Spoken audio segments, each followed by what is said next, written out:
here it is. So, like the last few I did, I have... Thank you, Kai Boy. Just sit and be good boy. I've got a list of various dinosaurs, Paleozoic species, and Cenozoic species that could be integrated into the game with some difficulty, some of them. And on this list, I'm actually going to cut a few of these out.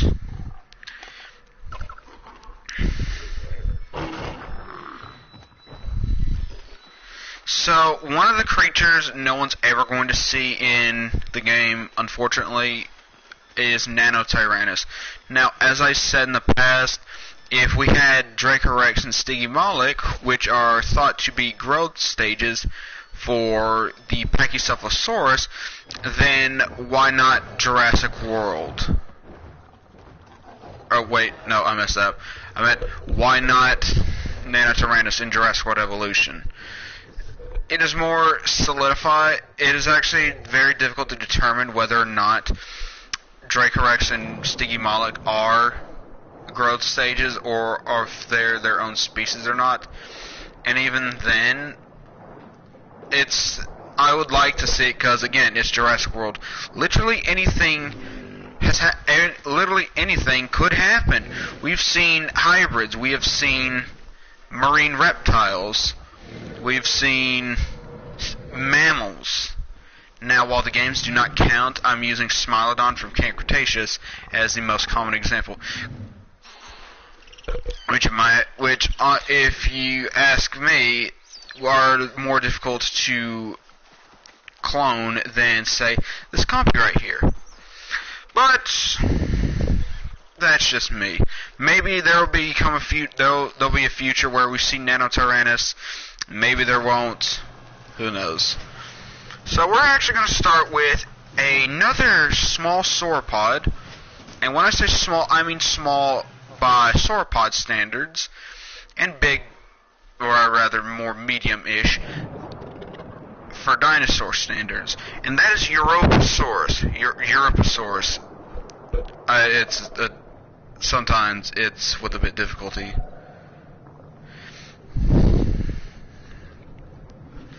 Now, this is actually one of the largest species of... What is that? Oh, it's a Lystrosaurus. It's actually Germany's largest species of dinosaur. Europasaurus was from Germany, right?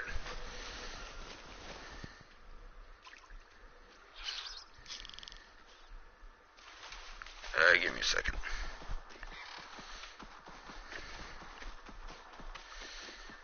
Oh, by the way, from now on, whenever I have,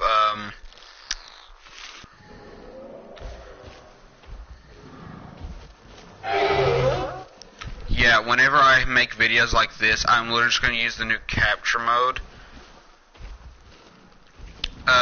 for background footage. Yes, northern Germany. So yes, Europasaurus is Germany's largest species of dinosaur, though granted not the most famous. And next, going hand in hand with the very well requested Argentinosaurus, I am having malfunctions, it's been a long day, ladies and gentlemen, is Paralititan. Now, why did I add this one to the list? Could it be because it is one of the more larger species of dinosaur? Could it be that Africa, amongst other countries and continents, I don't know why I said countries, and Africa and other continents need more diversity instead of just having species slammed into North America? Yes, that is actually why. I feel like more animals need to be spread, like more diversity. Like in the last few, in nearly every pack and DLC we get, it just tacks on more and more to North American dig sites. Like I can't tell you the last time I remember a species of dinosaur, marine reptile, or pterosaur that wasn't picked from North America or Asia. I really couldn't. Sorry about that. Sometimes that happens.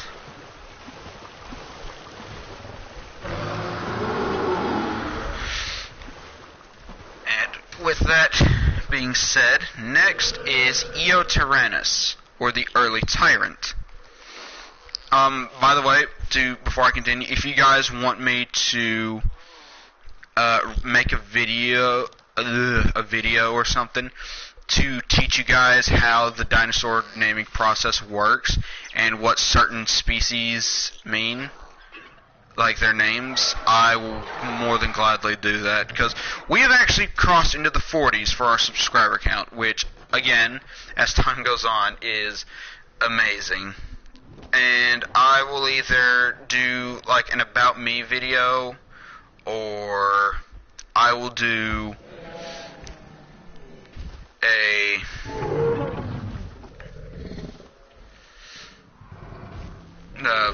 post or a video of the whole dinosaur name.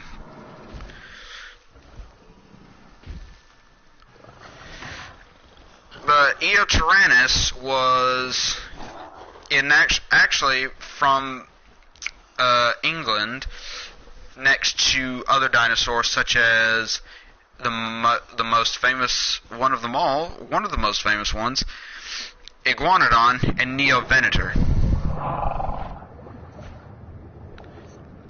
which also would be a cool addition to the game, because when it comes to British dinosaurs, like I said, there is little in the way of diversity for nearly every country. I keep saying country, I mean continents. Like, for certain dig sites, there's only one species, like, for certain dig sites. Like, literally every dinosaur that is from Australia, there's literally the one dig site for.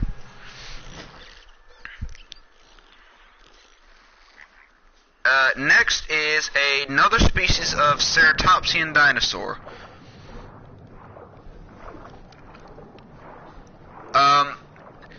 Now, why do... I feel like I'm probably going to be asked this, probably am, probably not. Why do I keep picking ceratopsian dinosaurs? Let's see. Because the first game, it took, let's see, a few packs and updates to get to the count that it is today.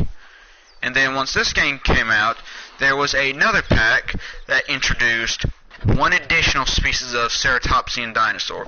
So total, we've got the Triceratops, which is in your game no matter what you do with the first or second. You've got Styracosaurus for the Deluxe Pack upgrade for the first one. You've got Sinoceratops. You've got Pachyrhinosaurus. Yeah, we've got roughly like 5 of them. And in the beginning days of Jurassic World Evolution games, it took, let's see, Deluxe, Fallen Kingdom, Battle at Big Rock. Yeah, it took a few... no, I was also forgetting Pentaceratops and Chasmosaurus, but that still proves my point, though. Probably that more diversity, specifically when it comes to Centrosaurus and its relatives, because again, if you probably didn't know this, but I believe Chasmosaurus classifies as a Centrosaurian dinosaur. And what better than to add its relative, the Centrosaurus? Because if you don't know, boy howdy, I will gladly make a video about it. Ceratopsians have the most unique and honestly weird looking headgear you would ever see, and that's why they're one of the most famous groups of dinosaurs.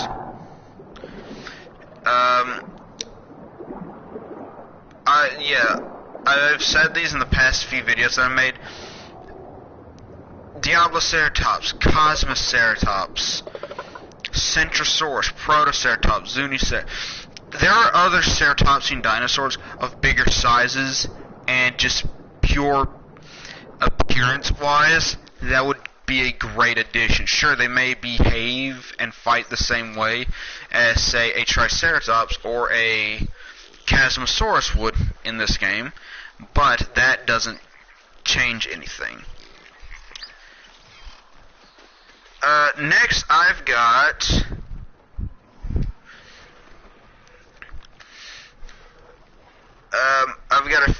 actually got another one, which would actually be another Therizinosaur, Northronicus.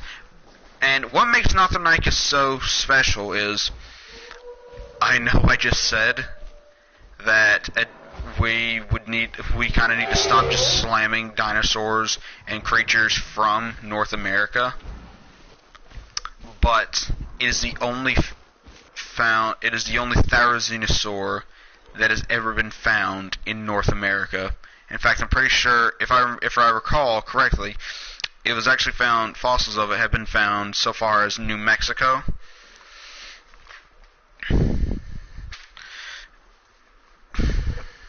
And it is honestly a pretty cool looking dinosaur. Sure, it's not as big as its other relative, like Therizinosaurus, but...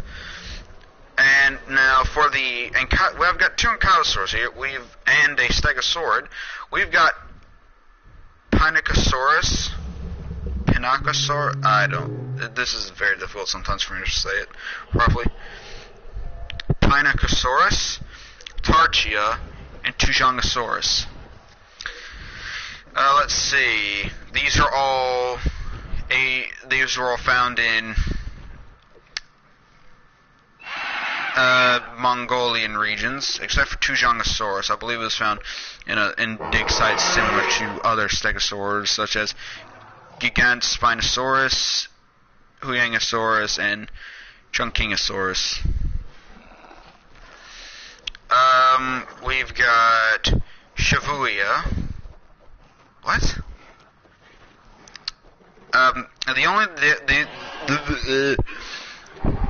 I only added this one because, despite having a very awkward name to say, it just sounds weird.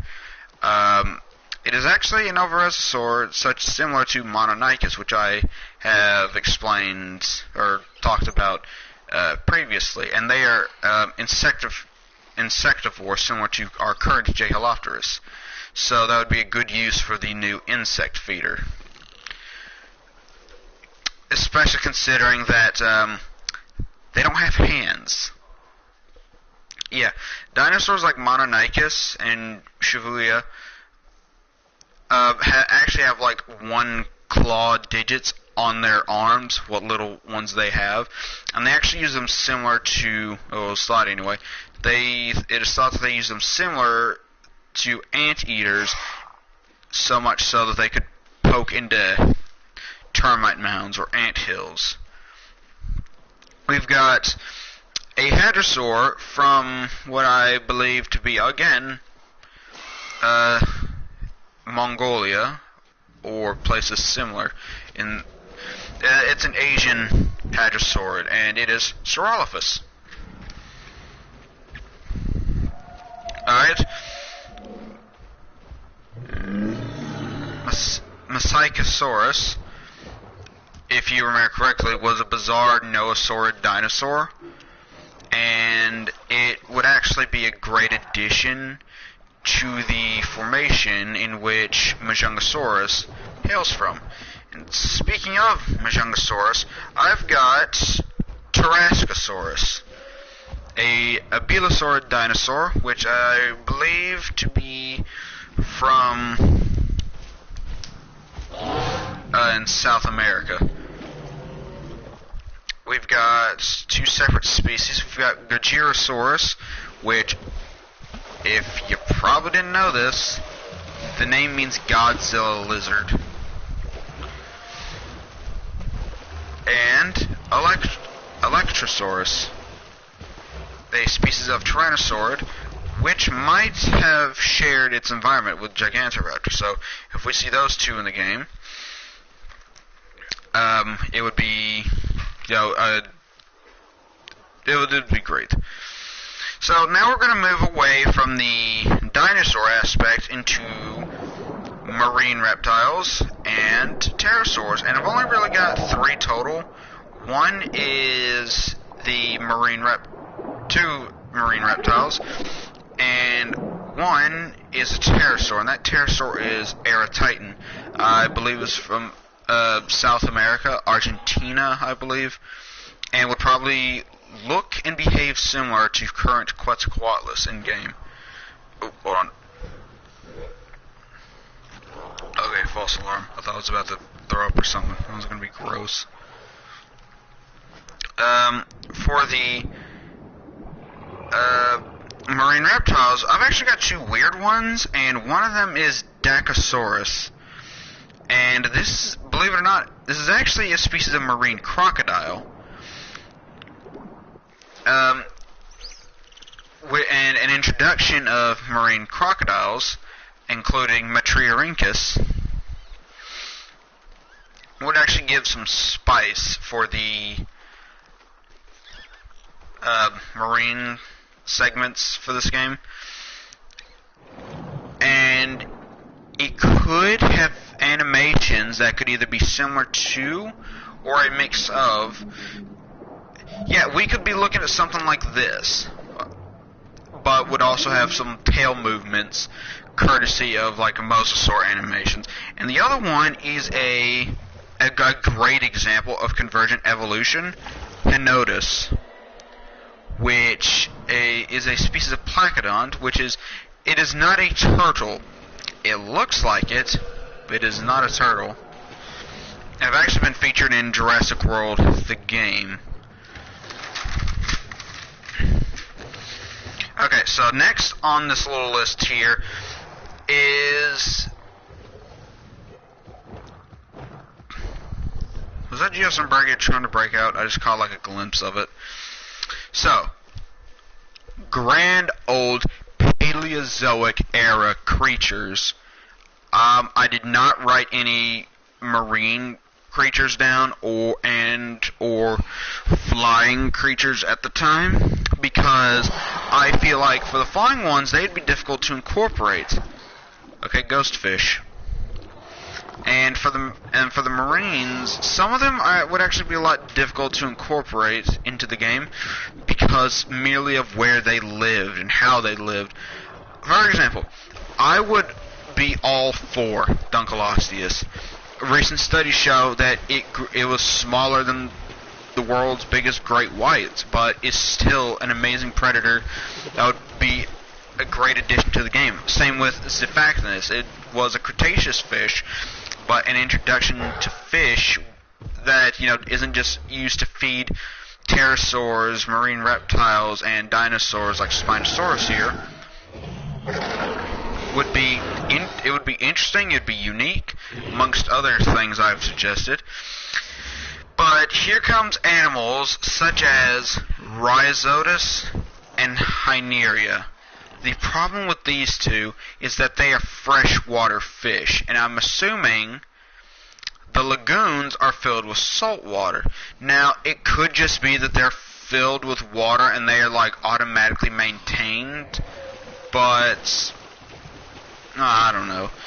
Maybe it's like a sense of immersion that's concerning me with adding rhizodonts like those two, but I highly doubt we would see them or really any other marine Paleozoic era creature.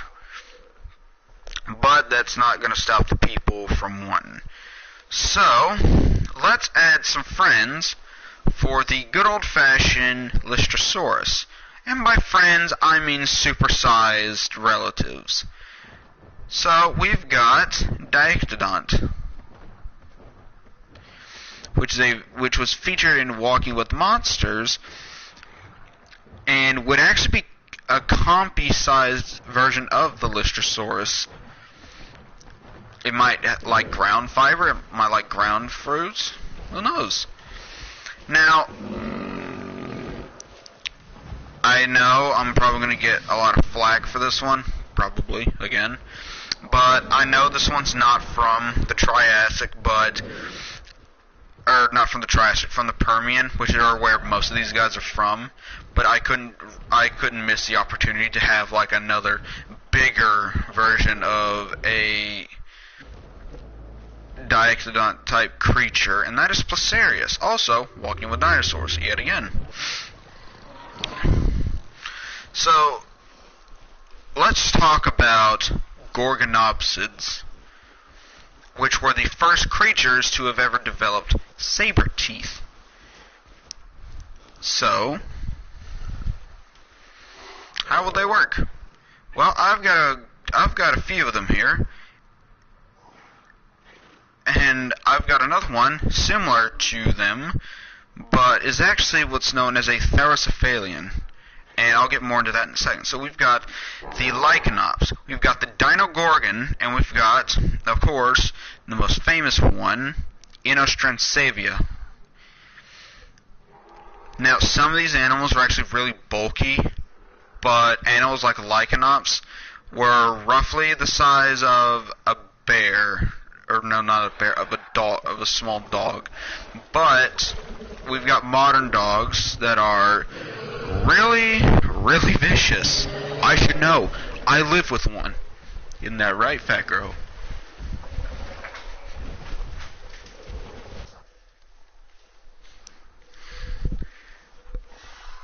See, if you remember the short I made of the dog wearing pants, which honestly a lot of you liked, she is a King Corso. They are vicious. Again, I should know, she's destroyed my arm before. Of course, it was for the sense of playing and not, he's evil, I'm gonna eat his arm. No, that wasn't like that. It's okay, cowboy, no one's there. See, when dogs notice something before you do, it's typically a good idea to listen to them. It does not make you paranoid, it is a caution. And one that should be taken, that should be listened to a very, very great extent. And finally,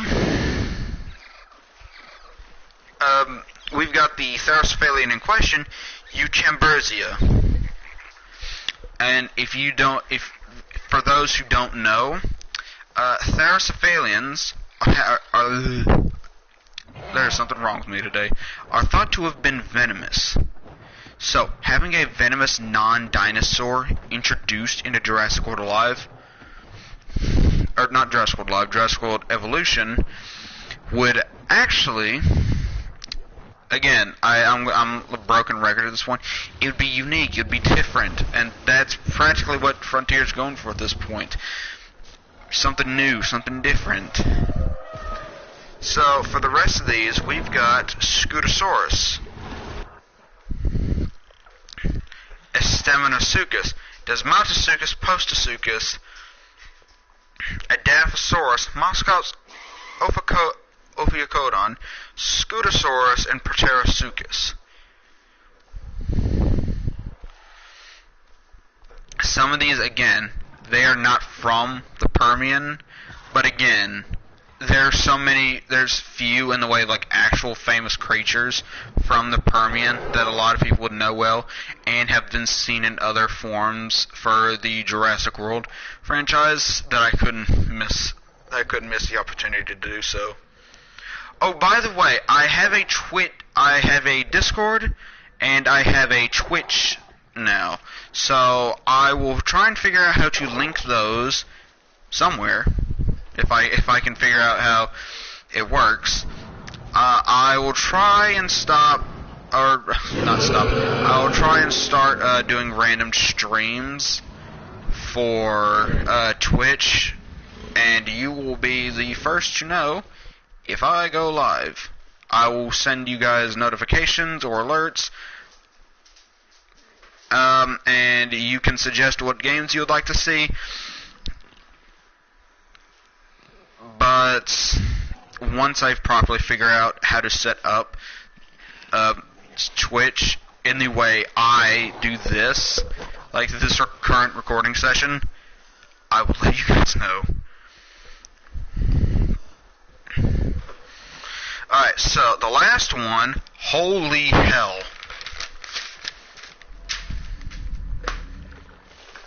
You hear that flick of the page? Yeah, you probably didn't. But, Cenozoics. That is the one thing, mainly, out of everything people have gotten for this game, wanted for this game, and have received from the developers for it. And that is Cenozoic creatures. The most famous in particular are the two famous ones would be the mammoth, more accurately the woolly mammoth, or potentially the Siberian mammoth we saw as fossils in Camp Cretaceous, as well as the Smilodon, as I've already stated, was in Camp Cretaceous as well. Yeah, I was talking too much. I was building up saliva again. And the thing is, once a certain thing has been introduced, like a certain mechanic or a certain species has been introduced into the game, it doesn't take long before people make the request so many times that eventually the floodgates are opened, so much so that eventually the initial thing we received becomes a stepping stone for more to follow. So I've separated these into a list of Cenozoic mammals, birds, and reptiles, with two famous species for aquatics that, boy howdy, we will have a fun time on those two in a bit. So, let's start with the birds. We've got, for starters, Pterotornis, which is a species of, obviously, bird that behaves similar to a giant vulture, similar to, I believe, its cousin, the Argentavis. Now then,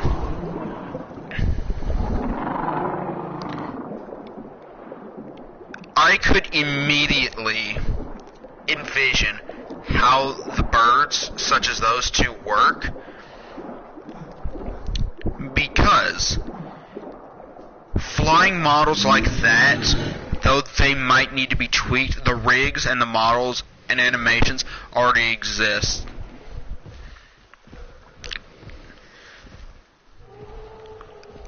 I didn't write this on the list, but I think Host Eagle would be a good addition. If you don't know what that is, it and its prey item, the giant moa, which would be great additions as well, were found in New Zealand a good few 10,000 years ago, I think, give or take. As soon as humans started hunting the moa, it is thought that the Host Eagle in turn hunted the humans to supplement it, but because they weren't, as big as the moa, and were and of course, already broken record yet again, smaller and faster than the moa, I think it took a lot more energy to hunt the humans than the moa, because in the past it is thought that humanity has contributed to a lot of extinctions of prehistoric life. For example, when humans first came to Australia, it is thought that they overhunted other animals that lived there at the time, which are actually the two we're going to talk about right now. We've got Diprotodon and Procoptodon, the short-faced kangaroo and the giant wombat. I flipped those around, but besides the Procoptodon was a giant kangaroo, and, like I said, more diversity for Australian species and dig sites is literally what this game needs, even if it comes from an animal that existed, like a million years ago. And Procoptodon was literally the size of an elephant.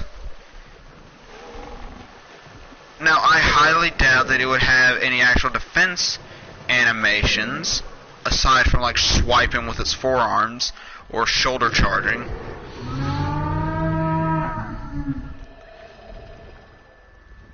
We've actually got another animal which is really defenseless and is like the Gallimimus of the Cenozoic page here, is Macrocenia, featured in Walking with Beasts as prey for literally everything. Macrocenia actually has no living descendants, has no living relatives today. But besides that fact, I think an animal that is literally the equivalent of a Gallimimus that we have currently would be difficult, to say the least.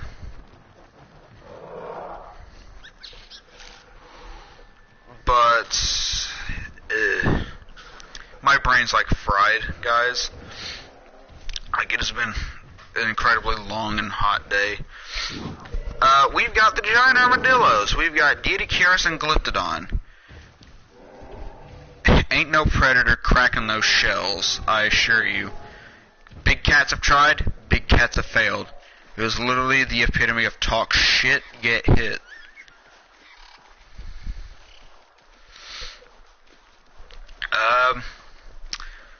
Speaking of which, the animal that embodies that kind of energy, let's talk about the elephants and the rhino, shall we? And boy, howdy, do I got a lot of them. We've got the Dinotherium, we've got the Anencus, we've got the American Mastodon, we've got the Paraceratherium, the woolly rhino, the woolly mammoth, and the Columbian mammoth.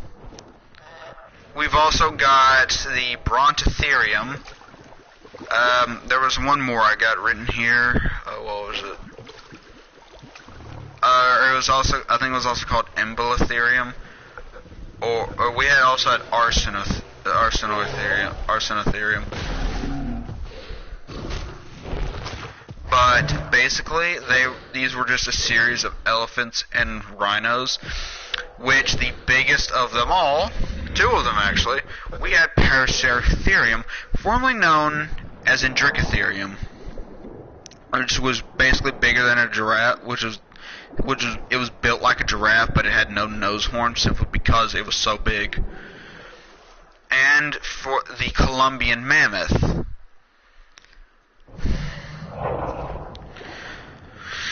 So, now, before we move back to the carnivores and back to the birds, let's go through practically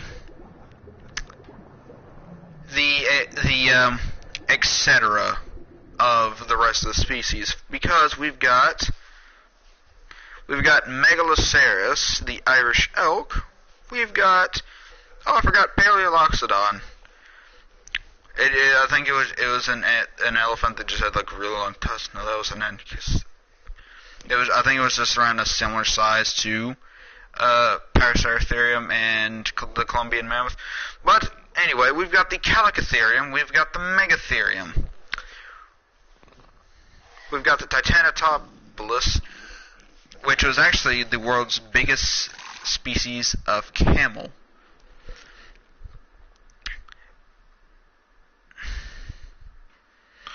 And we've got,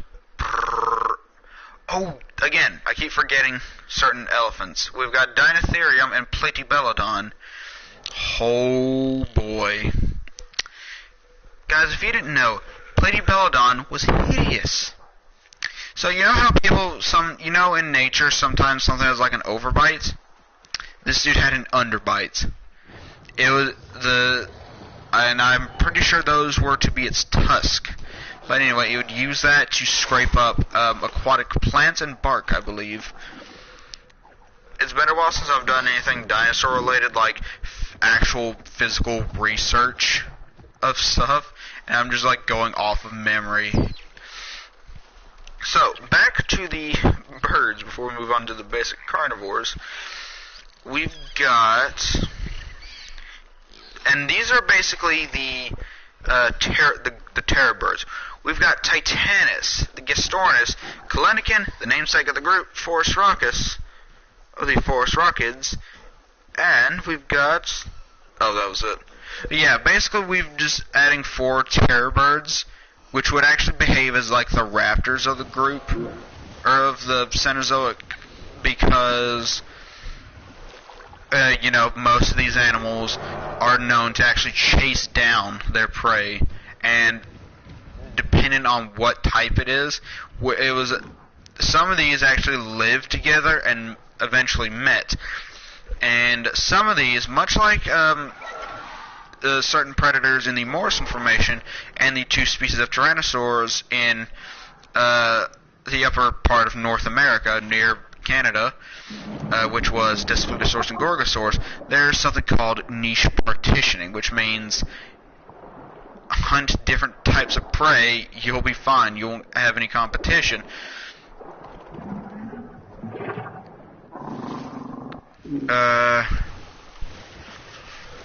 But Gestornis, however, is actually completely different in this case, because it is now thought, after so long, for it being classified as a carnivore like the rest of its kin.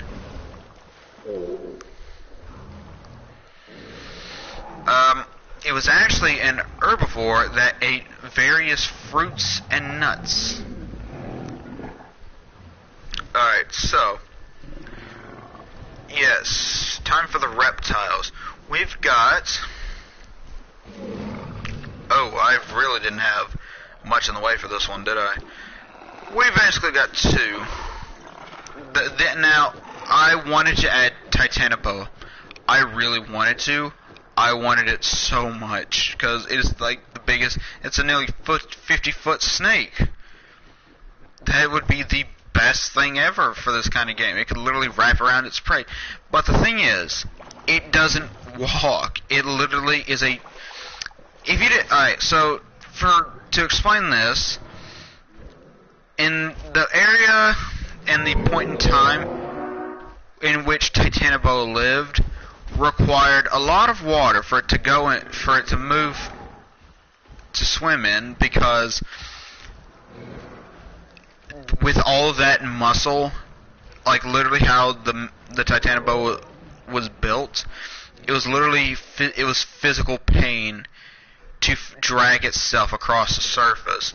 So swimming through the water to lift all that weight up, it would be a huge relief. And the only way we would actually ever see Titanoboa being introduced in this game, or if somehow in the future, when this game has had its run, and a Jurassic World Evolution 3, which introduces Cenozoics,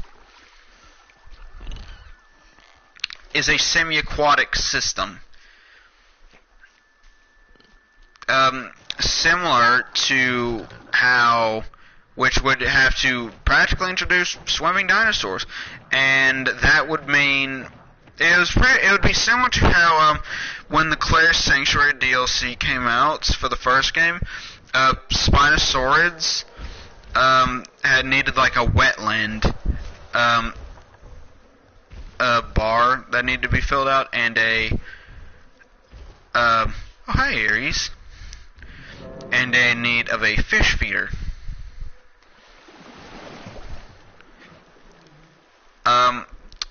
Carbonemus, which I believe lived in the same place as Titanoboa, was a giant turtle. And we've got the giant ripper itself, Megalania, which, if you've never seen a Komodo dragon, you will know that they are not only terrifying, but they are fast, strong, armored, and venomous. Yeah, for years I thought Komodo dragons aren't venomous. They just have like a bunch of bacteria in their spit. No. They actually have an anticoagulant venom, or rather, the venom serves as an anticoagulant. So even if you manage to get bit and run away, you're literally leaving a scent trail for the Komodo to find you. And it is thought that Megalania could do the same thing. Of course, when you are facing, let's see, Yes. When you're facing a wombat the size of an elephant, the world's biggest kickboxer, and an angry rabbit-toothed koala from the trees, you're going to need that venom. Oh, and for the koala, I don't know why I said that, but that was my way of saying that despite being all-powerful, Megalania was not invincible, especially when its only real competition besides a bigger Megalania was Thylacoleo, the marsupial lion. And we are now back to mammalian carnivores. Or rather, for these two, I would say omnivore, because we've got the entelodonts. We've got Daeodon, Dinosaurs, and we've got the namesake for the group, the entelodon. So, this is depending on how you want to say it, how I usually say it, you could say entelodont, but, yeah, again, you do you. Dinosaurs was the size of a bison. You know how big American bison are? Really, really big. Now, the worst thing you're going to do, what's going to happen to you when you face an American bison, you're either going to get trampled or flipped in the air. But at the very least, Dinosaurs isn't making the intention to hunt you down and devour you. And with that being said, we've got, actually, the bear dog, the Amphision. Now, they're called this because they look like an amalgamation of like a lion, a bear, and a dog. But it was actually it was like, think of bear dog, of the Amphision and its kin, literally as far, far, far away from the canine family tree that we know today as you can possibly get it. And that's where it stands. Like, it's so distant that it doesn't even relate to dogs. On the topic of lion, we've actually got the American lion and the cave lion. Now, and on top of those, with the cave namesake going into play, we've also got the cave bear and the short-faced bear, Arctodus. So for the bears, I think it would be for the bears and the entelodonts. I think having an omnivorous diet. I think except for like Daeodon and pretty much just the smaller entelodonts like Archaeotherium and all that. And for like the really big ones like Arctodus and yeah, like Arctodus and Dinosaurs, the really big ones, a full carnivorous diet should be in the play, because it was thought that only the opportunists can really thrive in nature, provided they can adapt to certain changes, because when you're an opportunist, oh, there's no more of these Oreodonts over here? They've gone extinct? Oh, it's okay. There's just literally, let's see, there's 70 different types of plants and other animals that I can eat. Yeah. Just when you're an opportunist, you can eat literally anything and anything. And so long as you can adapt to changes, certain changes, like if it gets super hotter, if it gets super colder, then you're good.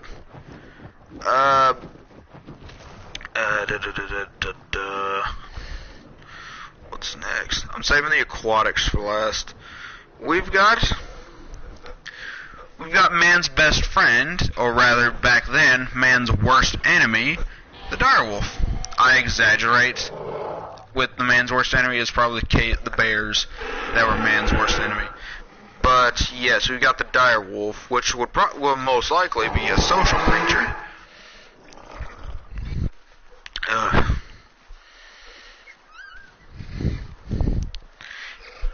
And it would honestly require just goats. So I'm actually going to go through all of the footage that I've ever done for literally any of these and all of these concepts that I'm doing, and I'm going to go through in detail what would be the rough requirements for the animals. And finally, for the last animal that lives on the land, we've got the hyenodon. So, no, they are not related to hyenas, but that they were the biggest ones were the size of rhinos. And if you saw something as big as a rhino, as big as a small car, coming at you with the intent to eat you, run. I mean, you probably couldn't, because hyenodon were fast. And finally, ladies and gentlemen, we have gotten to the aquatics.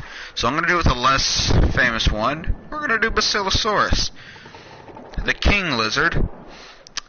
It was actually funny because back then, when Basilosaurus was discovered, it was thought that it was a reptile of sorts. I think it was thought to be a dinosaur or maybe a giant snake or something. So that's where they came up with Basilosaurus. That was discovered. It was a carnivorous whale. And then, speaking of whales, we've also got Leviathan Melville, the real-life Moby Dick. Or you could say it after the first part of the name it received it from, Leviathan. Of course, Leviathan, considering how it's spelled, is probably better. The Megalodon's only real competitor, apart from a much bigger Megalodon. And so, we came to the best thing I probably could have done. We're talking about the Megalodon. In fact, I want to at least go through Megalodon and Leviathan real quick, and I want to explain in detail my input on what the behavior would be like, how they would function. So, let's start with Megalodon. Obviously, it's practically just going to be the mosasaur of the Cenozoics, because certain sharks, in fact, for those of you who don't know, certain sharks are cannibals.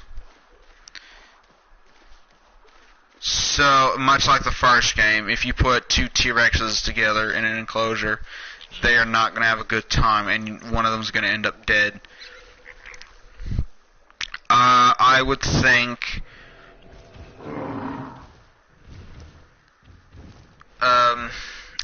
that new feeders would have to be put in place for certain animals. In fact, better yet, I actually have another concept video of certain things that are, for once, it's not just talking about a new species to add to the game, but certain like types of food and which animal gets it. Oh, hi, Rexy.